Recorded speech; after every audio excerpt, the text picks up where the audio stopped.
brought to you by Silver Pumps. Top quality और consistent performance के लिए सिर्फ सिल्वर पंप्स, नाम याद रखना। नमस्कार, बिहार तक में आपका स्वागत है और मैं हूं सुजीत। बिहार में पुल क्यों गिरते हैं, इसकी वजह क्या है, इसके बारे में बिहार सरकार को कोई विशेष जानकारी नहीं है।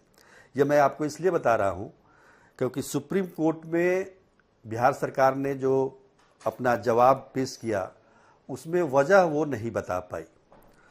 अब ये मामला सुप्रीम कोर्ट के आदेश पर पटना हाईकोर्ट में आ गया है और आज उसकी पहली सुनवाई थी पटना हाईकोर्ट में।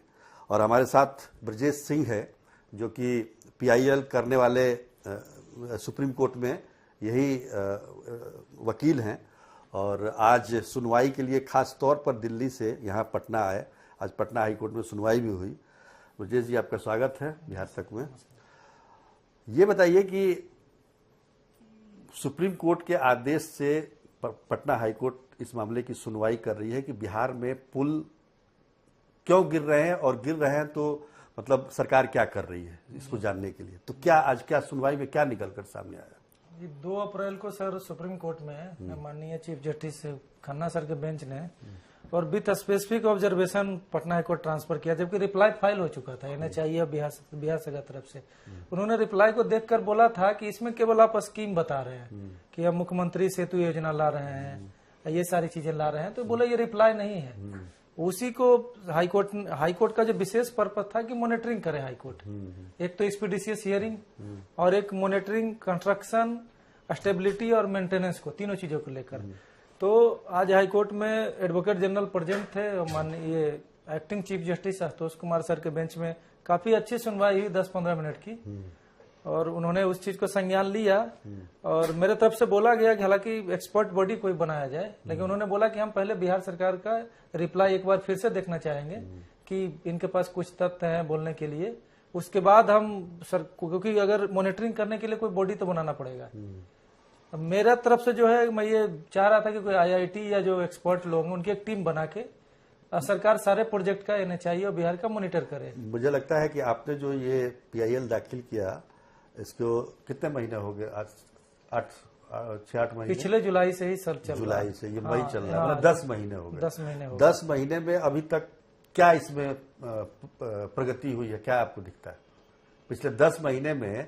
और मुझे याद है कि 10 महीने पहले ही पुल लगातार गिर रहे थे बिहार में पिछले साल, जिसको लेकर काफी हो हंगामा हुआ। और जो सुल्तानगंज और अगवानी पुल है उसके बारे में तो अभी भी, अब देखिए उसमें भी हाई कोर्ट ने आदेश दिया था कि 2 साल में बना देना है। वो अंडरटेकिंग खुद कंपनी ने दिया था कि 2 वर्किंग ईयर्स में हम बना देंगे। हालांकि वहाँ वर्किंग ईयर्स लगा रखे हैं। अच्छा। तो सब्जेक्ट टू इंटरप्रेट, क्योंकि वर्किंग ईयर इधर है नहीं, ये बरसात को एक्सक्लूड कर सकते हैं उसमें। अच्छा। कि इस समय पानी भरा रहता है तो इसे मलबा गिर रहा है, तो मान लीजिए उसमें तो शनिचर इतवार भी हटा देंगे कि वीकली। यही तो उन्होंने अंडरटेकिंग दे रखा है हाईकोर्ट में कि 2 वर्किंग ईयर्स, या तो 2 सिंप्लिसिटर होना चाहिए कि 2 ईयर्स। ये वर्किंग डेज क्या तो हम सुनते थे कि भाई वर्किंग कंस्ट्रक्शन में सर वर्किंग डेज का कंसेप्ट नहीं होता। ये तो कंस्ट्रक्शन साइट पे इंजीनियर और वो सैटरडे संडे के हिसाब से तो काम होता नहीं, वो तो टाइम बाउंड होता है। हाँ बिल्कुल।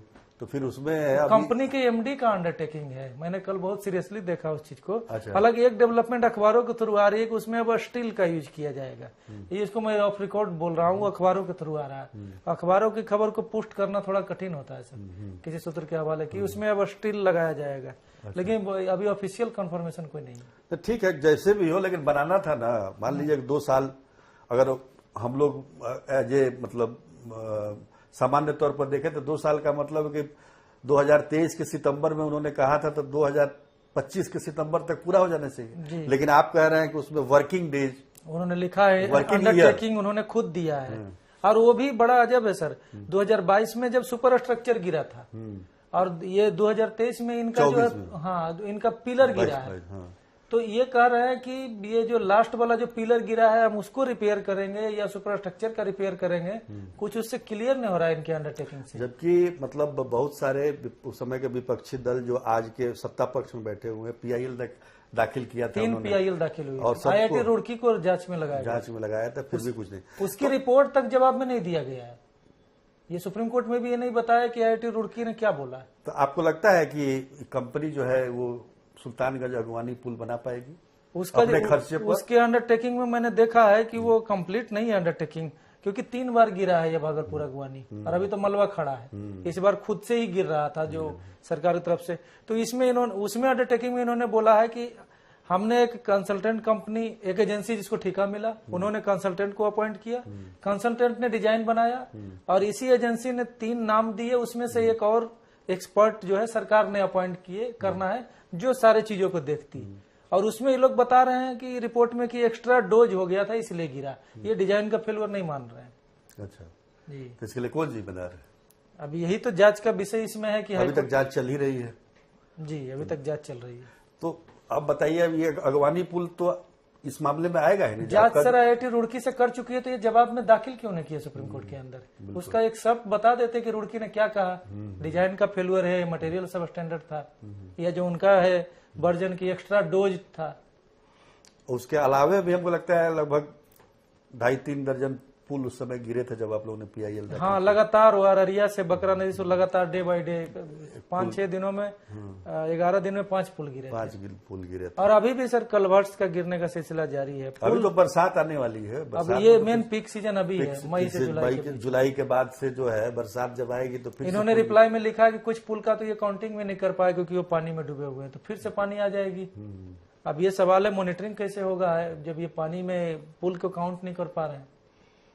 तो आपको क्या लगता है कि आपके PIL पर कितना न्याय मिलेगा आपको? नहीं, अब तो सर सुप्रीम कोर्ट ने विथ स्पेसिफिक रिक्वेस्ट, क्योंकि हाई कोर्ट को डायरेक्शन तो नहीं दे सकते, रिक्वेस्ट करके कि आप मॉनिटर करिए। मैंने आज बोला भी कि सर इसको एक्सपर्ट कमेटी बना दिया जाए, तो उन्होंने बोला कि एक बार रिप्लाई देख लेते हैं। शॉर्ट डेट ही है 23 जून का। शॉर्ट डेट तो नहीं है, मतलब बीच में छुट्टी है, कल से 16 से छुट्टी है। अच्छा, और उनके तरफ से वो समय तो कि इन्होंने रिप्लाई को पता नहीं वो है। मैंने बोला कि ये तो फिर वही फाइल करेंगे। मतलब पिछले 10 महीने में केवल रिप्लाई ही नहीं आया, वो भी सही नहीं है, वो भी सही नहीं आया। तो कहां तक ये मामला जाएगा आप खुद अंदाजा लगा सकते हैं कि अगर मान लीजिए पुल को लेकर इतनी गंभीरता सरकार भी दिखाए और खासतौर पर जो ब्रजेश सिंह ने जो PIL दायर किया है उस पर अगर प्रॉपर सुनवाई होती है ताकि लोगों को सुरक्षा मिल सके, उनका जो है यातायात सुरक्षित हो सके, इस पर इतनी देरी करना कहां तक उचित है? तो ब्रजेश सिंह आप आए हमारे स्टूडियो में, आपका बहुत बहुत धन्यवाद। अब फिर हम इंतजार करेंगे कि 23 जून को क्या जवाब सरकार देती है, या देती है तो क्या देती है, उस पर फिर हम चर्चा करेंगे। आज के लिए इतना ही, तब तक के लिए नमस्कार।